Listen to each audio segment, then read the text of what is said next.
Hello प्यारे बच्चों, आज की वीडियो में हम लेखक गुरदयाल सिंह द्वारा लिखित उनकी आत्मकथा का एक अंश सपनों के से दिन के तीसरे भाग को सुनेंगे, जो लिया गया है कक्षा 10 की हिंदी पाठ्य पुस्तक संचयन भाग 2 से। तो चलिए सुनते हैं। तो बच्चों, अब तक की कहानी में हमने पढ़ा कि लेखक के परिवार में उनके जितना कोई भी पढ़ा लिखा नहीं था और लेखक को भी वो लोग इतना नहीं पढ़ाते। लेखक को इतना पढ़ाने और पढ़ने के पीछे उनके हेडमास्टर साहब शर्मा जी का हाथ है।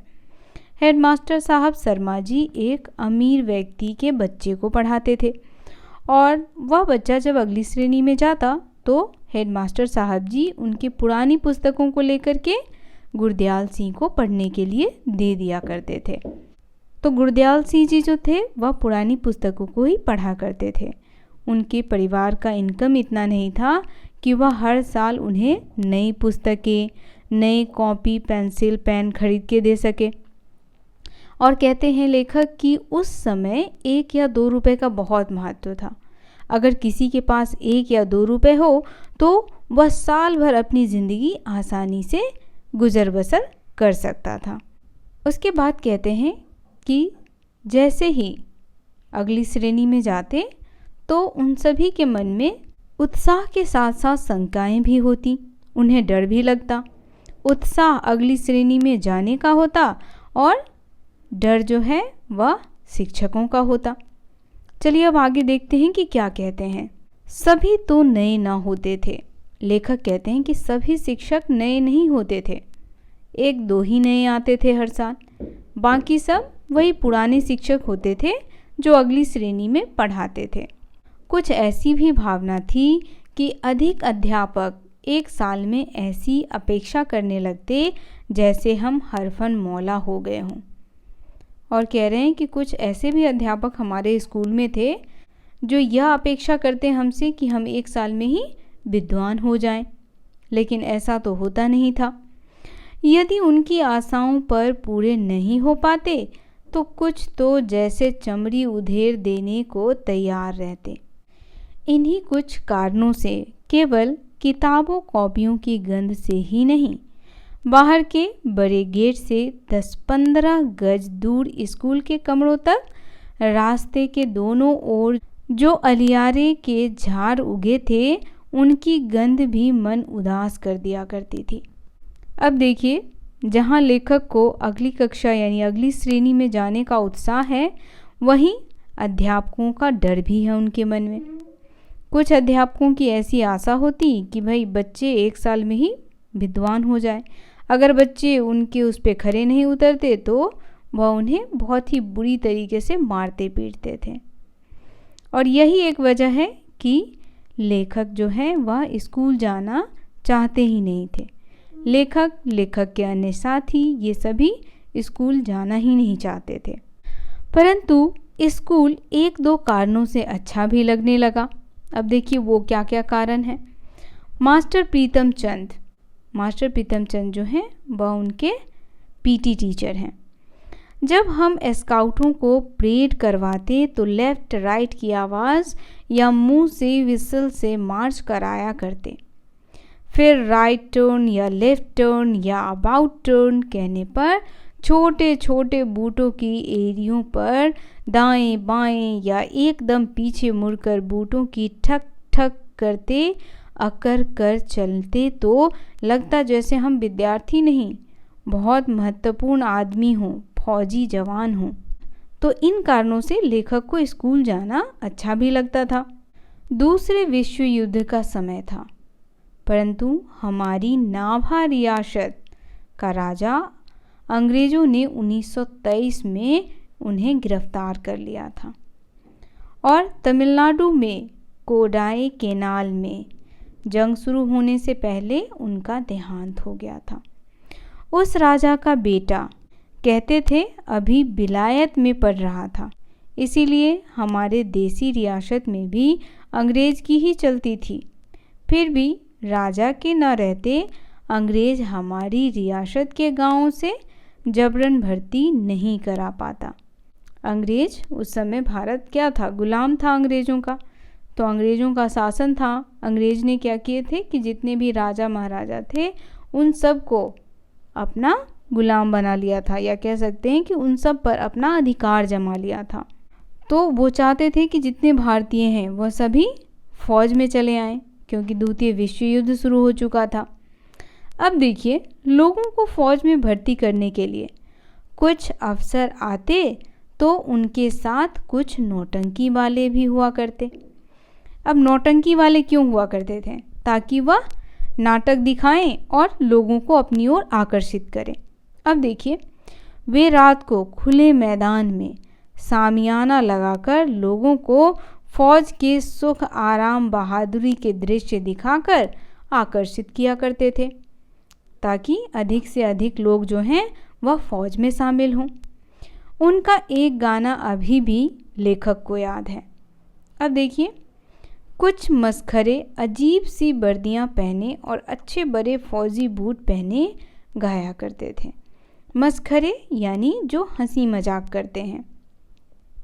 अब देखिए, वो गाना कौन था जो वो लोग गाए करते? तो देखिए, वो गाना था, भर्ती हो जा रे रंगरूट, भर्ती हो जा रे, अठे मिलेंगे टूटे लीतर, उठे मिलेंगे बूट, भर्ती हो जा रे रंगरूट, भर्ती हो जा रे, अठे पहन से फटे पुराने, उठे मिलेंगे सूट, भर्ती हो जा रे रंगरूट, भर्ती हो जा रे।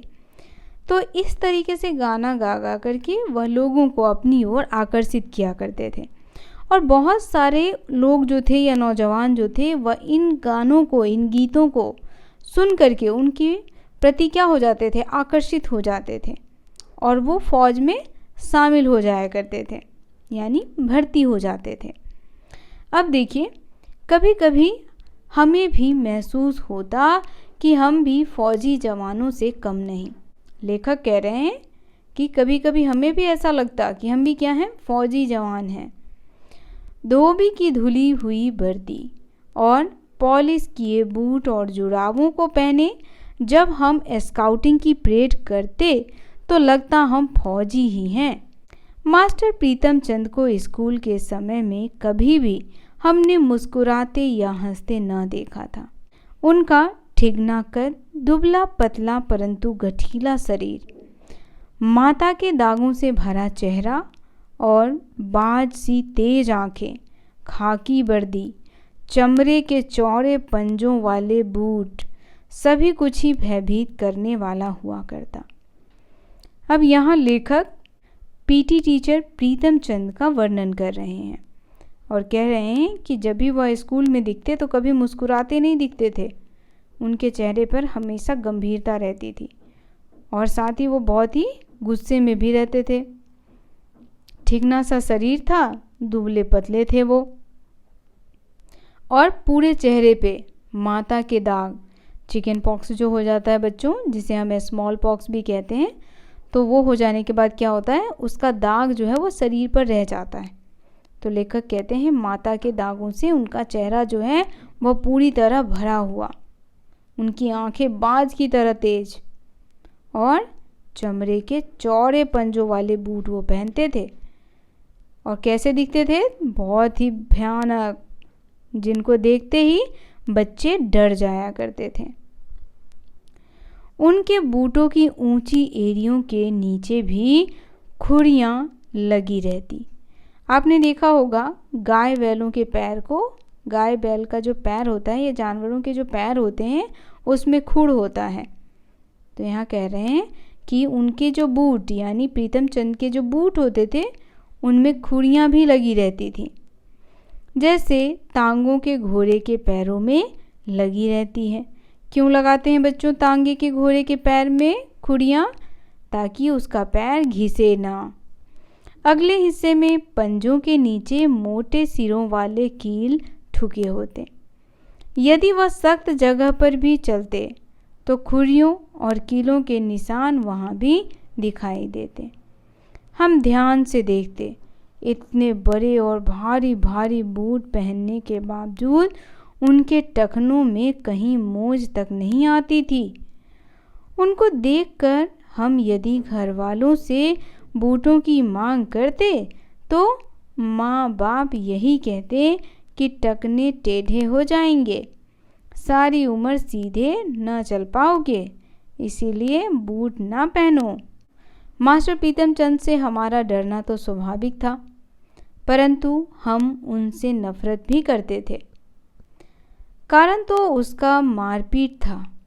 हम सभी को वह दिन नहीं भूल पाया जिस दिन वह हमें चौथी श्रेणी में फारसी पढ़ाने लगे थे। अब लेखक कहते हैं, भैया मास्टर प्रीतमचंद से तो सभी डरते थे, उनका स्वभाव ही ऐसा था, है ना। हम उनसे नफरत नहीं करते थे, लेकिन डर बहुत ही था हमारे अंदर। जब वह हमें चौथी श्रेणी में फारसी पढ़ाते तो हमें काफ़ी डर लगता था। हमें उर्दू का तो तीसरी श्रेणी तक अच्छा अभ्यास हो गया था, परंतु फारसी तो अंग्रेजी से भी मुश्किल थी। लेखक कहते हैं फारसी कैसी थी, तो वह अंग्रेजी से भी मुश्किल विषय था। अभी हमें पढ़ते 1 सप्ताह भी न हुआ था कि प्रीतमचंद ने हमें एक शब्द रूप याद करने को कहा और आदेश दिया कि कल इसी घंटी में जवानी सुनेंगे। जवानी सुनने का अर्थ है बच्चों, जो भी आपको कार्य दिया जाता है याद करने के लिए, वह कक्षा में आकर के अध्यापक को सुनाना होता है। हम सभी घर लौटे, छुट्टी हो गई, सभी बच्चे घर गए। अब रात देर तक सभी वह शब्द रूप याद कर रहे हैं। भैया किसी को याद हुआ, किसी को नहीं हुआ, कोई आधे अधूरे पर लटका हुआ है। सुबह हो गई, सभी स्कूल गए। अब बारी बारी सबको सुनाने के लिए कहा गया, लेकिन एक भी लड़का न सुना पाया। अब देखिए बच्चे इतने डरे हुए थे कि डर से ही सभी क्या हो जा रहे थे, भूल जा रहे थे। इसलिए लेखक कहते हैं कि कोई भी लड़का सुना ही नहीं पाया। और ये देख कर के मास्टर प्रीतमचंद जो हैं वह गुस्से से गुर्राए। गुस्से भरी नज़रों से देखना कहते हैं, गुस्से से गुर्राना। सभी कान पकड़ो। और अध्यापक ने क्या आदेश दिया, सभी को कान पकड़ने का। हमने झुककर टांगों के पीछे से बाहें निकालकर कान पकड़े तो वह गुस्से से चीखे, पीठ ऊंची करो। अब देखिए भाई, छोटे छोटे बच्चे और इतना दंड। पीठ ऊंची करके कान पकड़ने में क्या होता था, 3-4 मिनट में ही जो पैर होता था वो बहुत ज़्यादा दर्द होने लगता था। ऐसा लगता था जैसे जलन हो रहा हो। और कहते हैं मैं तो बहुत ही कमज़ोर विद्यार्थी था।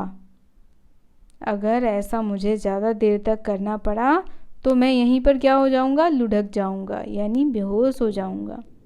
अब देखिए, जब तक मेरी और हरवंश की बारी आई तब तक हेडमास्टर शर्मा जी अपने दफ्तर में आ चुके थे।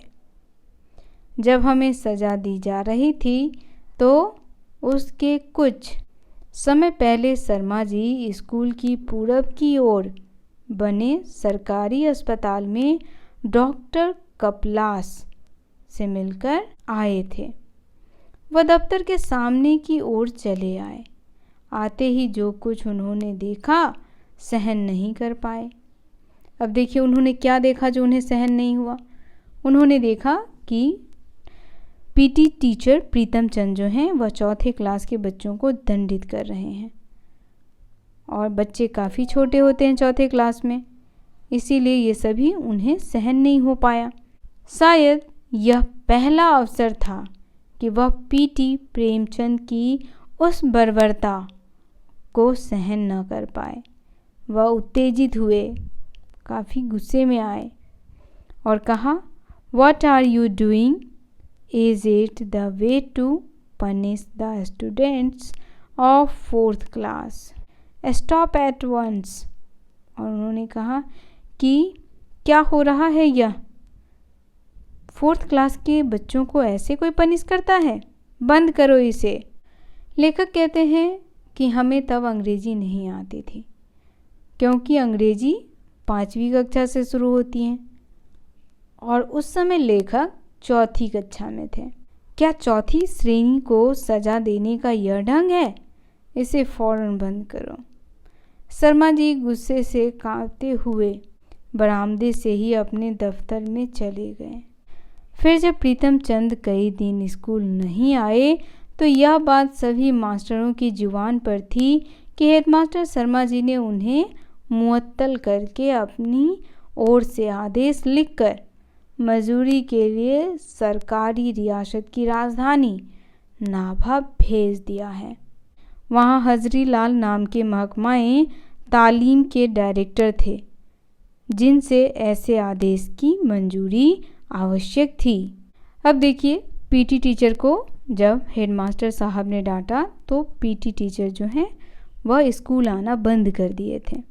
उस दिन के बाद यह पता होते हुए कि पीटी प्रीतम चंद को जब तक नाभा से डायरेक्टर बहाल नहीं करेंगे तब तक वह स्कूल में कदम नहीं रख सकते। लेकिन जब भी फारसी की घंटी बजती हमारी छाती धक धक धक धक करती फटने लगती। अब लेखक कह रहे हैं कि भैया जब भी फारसी की घंटी होती तब हम सभी डर के मारे क्या हो जाते, डर के मारे बहुत ही भयभीत हो जाते कि कहीं फिर पीटी टीचर प्रीतम चंद ना आ जाए। लेकिन उनकी जगह कौन आते थे? प्रधानाध्यापक शर्मा जी स्वयं आते थे फारसी की क्लास में, या मास्टर नौहरिया राम जी कमरे में फारसी पढ़ाने आ जाते। हमारे चेहरे मुरझाए रहते। फिर कई सप्ताह तक पीटी मास्टर स्कूल नहीं आए। पता चला कि बाजार में एक दुकान के ऊपर उन्होंने जो छोटी छोटी खिड़कियों वाला चौबारा किराए पर ले रखा था वहीं आराम से रह रहे हैं। और ये कैसे पता चला लेखक को? तो कुछ बच्चे पीटी टीचर से ट्यूशन पढ़ने जाया करते थे, जिस वजह से ये सभी बातें हमारे लेखक गुरदयाल सिंह को पता चलता रहा। और वो बच्चे जो होते वह 7वीं 8वीं कक्षा के बच्चे होते थे। पहले की तरह ही आराम से पिंजरे में रखे 2 तोतों को दिन में कई बार भिगो कर रखे बादामों की गिरियों का छिलका उतारकर उन्हें खिलाते, उनसे बातें करते थे। उनके तो तोते हमने भी कई बार देखे हैं। अब कहते हैं लेखक कि पीटी टीचर तो काफ़ी गुस्सैल थे, लेकिन वह अपने यहाँ 2 तोते पाल रखे थे और वह उन्हीं से क्या करते थे, बातें किया करते, उन्हें खाना खिलाया करते और कुछ बच्चों को ट्यूशन भी पढ़ाते थे, जिस वजह से उनके दिन जो हैं वह बीतते चले गए। उनके वे तोते हमने भी कई बार देखे हैं। हम उन बड़े लड़कों के साथ उनके चौबारे में गए थे जो लड़के पीटी साहब के आदेश पर उनके घर का काम करने जाया करते। परंतु हमारे लिए यह चमत्कार ही था। जो प्रीतम चंद बिल्ला मार मार कर हमारी चमड़ी तक उधेड़ देते, वह अपने तोतों से मीठी मीठी बातें कैसे कर लेते थे? क्या तोतों को उनकी दहकती भूरी आंखों से भय न लगता था? हमारी समझ में ऐसी बातें तब नहीं आ पाती थी, बस एक तरफ उन्हें अलौकिक ही मानते थे। अब देखिए, लेखक कहते हैं जो पीटी टीचर प्रीतम चंद इतने गुस्सैल स्वभाव के थे, जो बच्चों की छोटी से छोटी गलती पर उन्हें पनिश किया करते थे, वह कैसे तोतों से इतनी मीठी मीठी बातें कर लेते हैं? कैसे वह नन्हे से प्यारे से तोते उनकी दहकती भूरी आँखों से डरते ना हैं?